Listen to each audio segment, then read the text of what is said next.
Welcome back to Ethan. It's been a couple years. He just stood this engine up for the first time today.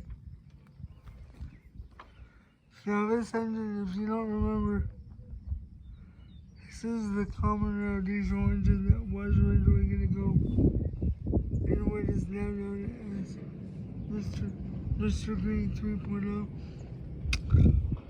But it blew up and it was far beyond repair. So I'm going to make something cool out of this. I'm thinking about making a table.